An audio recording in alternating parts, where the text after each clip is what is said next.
안녕하십니까. 이동환 TV입니다. 오늘은 6시 이후에 2명만 모여야 한다는 이야기를 하고자 합니다. 구독 꼭 눌러주시기 바랍니다. 델타 변이 바이러스는 2020년 10월 인도에서 처음 발견되었고 코로나19 변이 바이러스로서 당초 인도 변이 바이러스로 불리다가 델타 변이로 명칭이 변경되었습니다. WHO는 코로나19 변이 바이러스에 대하여 발생 지역명인 영국 변이, 남아공 변이, 인도 변이로 특정 지역과 국가를 차별하는 것을 막기 위하여 그리스 알파벳을 붙여 호칭하는 것으로 바뀌었습니다.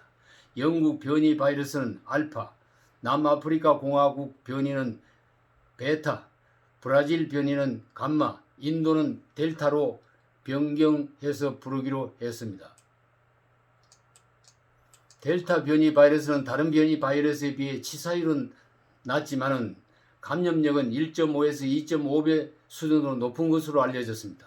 델타 변이 바이러스 증상은 잠복기가 짧아 2에서 3일 이내에 발병한다고 합니다. 증상으로는 발열, 후각 혹은 미각 상실, 기침 등 대표적인 코로나19 증상과 비슷하다고 합니다. 콧물, 두통, 인후통과 같은 감기 증상을 동반하며 메스꺼움, 구토, 식욕 상실, 청력 상실, 관절통 등을 겪는 것으로도 알려졌습니다. 델타 바이러스는 기존 코로나19 백신으로도 방어가 가능한 것으로 알려졌습니다. 영국 공중보건국에 따르면 화이자 백신과 아스트라제네카 백신 둘 다 1회적 접종만 마쳤을 때는 델타형 감염을 예방하는 효과가 떨어지지만 2차 접종까지 완료하게 되면 예방 효과가 있다고 합니다. 화이자 백신 예방률은 88%, 아스트라제네카는 60%로 알려졌습니다.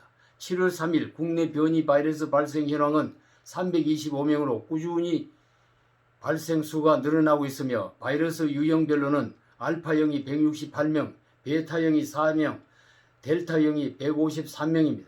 이 중 120명은 국내 유입이며 205명은 국내 감염 사례라고 보는 것입니다. 해외의 델타 변이 바이러스는 작년 10월 인도에서 발견됐으나 올해 4월부터 폭발적인 증가를 보이기 시작했습니다. 인도는 현재 하루 확진자 수가 5만 명 수준이며 영국은 올해 초 확진자가 1600명대였으나 6월 말 현재 2만 명을 넘었습니다. 감염자 중 델타 변이 바이러스가 90%를 차지한다고 합니다. 2021년 6월부터 또 다른 변종인 델타 플러스 변이까지 발생했다고 합니다. 델타 플러스 변이는 델타 변이보다 전파력이 더 강한 것으로 전해졌습니다.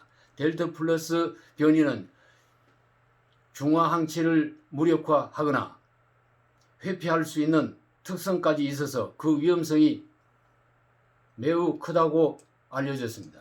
정부는 코로나19 4차 대유행을 막기 위하여 지난 7월 12일부터 2주일 동안 수도권에 거리두기 4단계를 적용하기로 했습니다.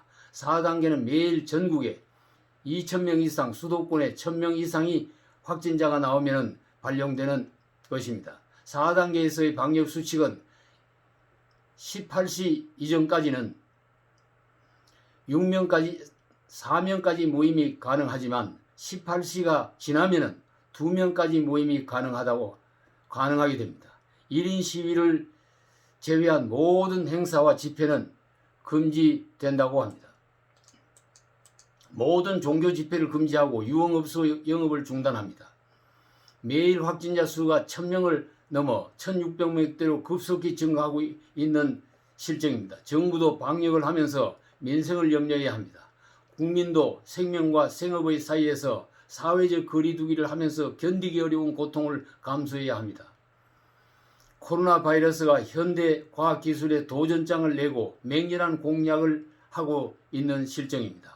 변이 바이러스에 변이 플러스 바이러스까지 계속해서 출현하고 있습니다. 인간이 눈으로 볼 수 없는 미지의 세계에 살고 있는 바이러스가 인간의 생명을 이렇게 치명적으로 위협할 줄은 누구도 몰랐습니다. 지구가 생기고 제일 먼저 생겨난 생물이 바이러스라고 합니다. 지구의 최초 원주민이 바이러스이며 인간은 바이러스가 살고 있는 마을에 새빵살이를 하는 격이 된 것입니다. 아무래도 인간이 원주민의 비위를 상하게 한 것이 틀림없습니다.